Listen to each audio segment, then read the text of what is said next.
कुछ टाइम पहले की बात भी नहीं है, तकरीबन ये समझ लो कि 1 से 1.5 महीना 2 महीने पुरानी बात होगी। मुझे कमेंट आता है, मैंने उस कमेंट में देखा कि वो मुझसे मेरा नंबर मांगा गया, मैंने नंबर देता नहीं हूँ। फिर एक वीडियो पर आया, फिर दूसरे पर आ रहा है, फिर तीसरे पर, यानी 4-5 वीडियो पर उन्होंने कमेंट्स किए हुए और कि मुझे मेरा नंबर मांगा कि आपको अल्लाह पाक जज़ाए खैर दे, आप अपना नंबर दीजिए, बहुत ज़रूरी बात करनी, मैं बहुत डिप्रेशन में हूँ, बहुत टेंशन में आई हुई हूँ।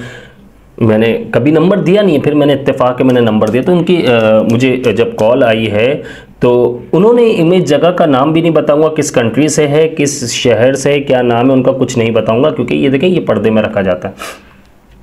उन्होंने कहा कि मुझे एक बात बताइएगा अब्दुल्ला भाई कि ये इस्तग़फ़ार हम पढ़ते हैं, आपकी वीडियोस में देखती हूँ, मैंने इस्तग़फ़ार शुरू कर दिया, तो क्या हम इस्तग़फ़ार की ताकत क्या, मुझसे एक सवाल किया उन्होंने। मैंने कहा बहुत बड़ी ताकत है इसकी, इसमें ऐसा क्या है। देखिए ये आप लोग वीडियो देखिएगा, मुश्किल से 2 से 3 मिनट की 2 मिनट की वीडियो है, बस ज़्यादा नहीं बना रही, मैं आपको समझाता हूँ हुआ क्या। मैंने कहा बहुत बड़ी ताकत है इस्तग़फ़ार की, हुआ क्या है, क्यों आप ऐसा कह रही। बोली नहीं मुझे एक जहन में, मैंने कहा देखें मेरी बहन, अगर आप मुझे बताएंगी तो पता चलेगा। बोला मेरी उम्र 45 साल है। देखें मैंने कहा आप मेरी बड़ी बहनों की तरह है, आप मुझे बताएं मसला क्या हुआ है। उन्होंने कहा कि मेरे साथ प्रॉब्लम ये है कि मेरे जो फादर थे वो बचपन में ही डेथ हो गई थी उनके, और मेरे एक भाई, यानी कि अभी साथ जो रह रही थी वो एक थी, बाकी एक भाई और एक बहन जो है वो शादी होकर जा चुके थे, मेरी शादी नहीं हुई। तो मेरी मदर ने मेरा बहुत ख्याल रखा है, लेकिन मैं कुछ आपसे शेयर करना चाह रही हूँ कि मैंने उनके साथ, मुझे अब उनके जाने के बाद मेरी ज़िंदगी बिल्कुल चेंज हो गई। मैं अकेली तन्हा रह गई हूँ, यानी कि अकेली रह गई हूँ, और मेरे पास मेरा कोई ना बहन आकर पूछती है मुझसे, ना कोई भाई आकर पूछता है। मैं बहुत परेशान हूँ, मुझे खाना खाने का दिल नहीं करता, खाना मेरे सामने रखा रहता है लेकिन मैं खा नहीं सकती हूँ। मैं आप लोगों को बता नहीं सकता उसके क्या अल्फाज थे, बात सुनना पूरी मेरे साथ। मैंने कहा हुआ क्या है, आप लोग के आपके साथ प्रॉब्लम क्या हुई है। तो वो उन्होंने जब मुझसे जिक्र किया, मैं खुद हिल गया इस चीज़ का।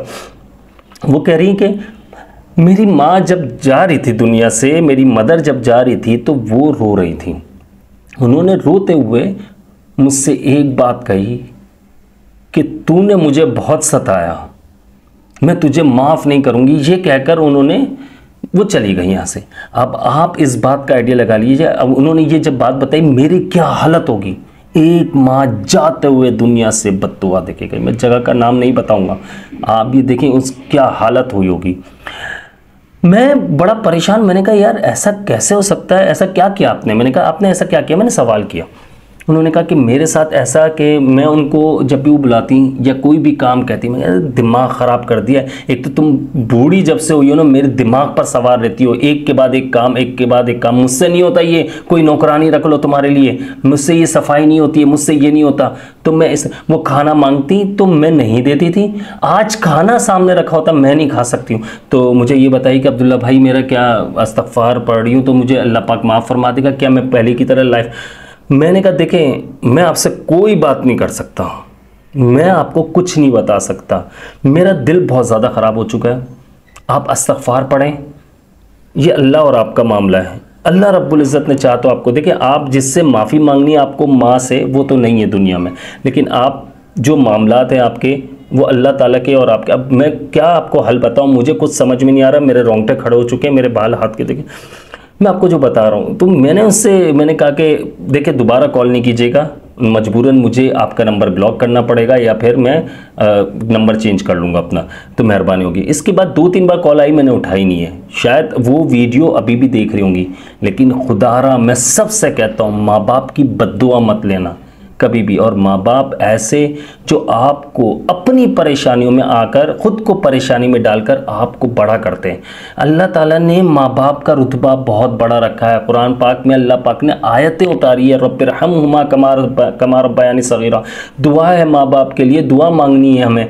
आप ये देखिए कि जो लोग माँ बाप की कदर करते हैं, उनके माँ बाप अगर दुनिया से चले गए या ज़िंदा है, वो अपनी ज़िंदगी में खुद अपने आप को खुद तरक्की के मकाम पर देख रहे होंगे। लेकिन जिन्होंने माँ बाप का दिल दुखाया, सारी नमाजें, सारी तुम्हारी इबादतें लपेट कर मुँह पर मार दी जाएगी अगर तुम माँ बाप के अगर नाफरमान रहे। तो इसलिए इस चीज़ को समझना है, माँ बाप का बहुत ज़्यादा ख्याल रखें यार। है आज कदर कर लो, तुम्हें पता कब पता चलेगा। जो यूथ देख रही मैं उनकी बात कर रहा हूँ कि आप लोग समझ जाओगे इस चीज़ को, अभी नहीं समझ आएगा। जब शादी होगी तुम माँ बनोगी या तुम बाप बनोगे, उस वक्त में समझ में आ जाएगा कि माँ बाप होते क्या है।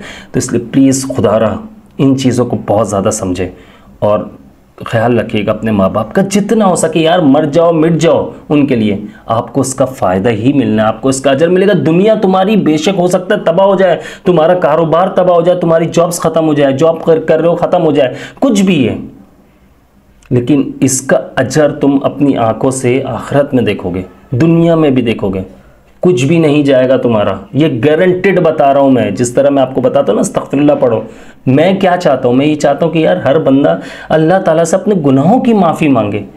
तो भाई इतना बड़ा गुनाह मत करना कि तुम अल्लाह ताला से माफ़ी भी मांगो और वो माफ़ ना कर, ऐसा नहीं करना। इंशाल्लाह अल्लाह के हुक्म से, अल्लाह ताला की ज़ात से पूरी उम्मीद है कि अल्लाह ताला उस बहन के गुनाहों को माफ़ फरमाएंगे। मैंने उनसे कहा बस इस्तग़फ़ार पढ़ो, मैं कुछ नहीं कह सकता, आपसे बात नहीं कर सकता, मेरे पास कोई अल्फाज नहीं है, अभी भी कुछ ऐसे अल्फाज उल्टे सीधे निकल रहे हो तो भाई माज़रत चाहता हूँ आप लोगों से। मुझे अपनी ख़ास दुआ में याद रखिएगा। मैं हूँ अब्दुल्ला बिन हमीद, आप सबका भाई। अस्सलामु अलैकुम व रहमतुल्लाह।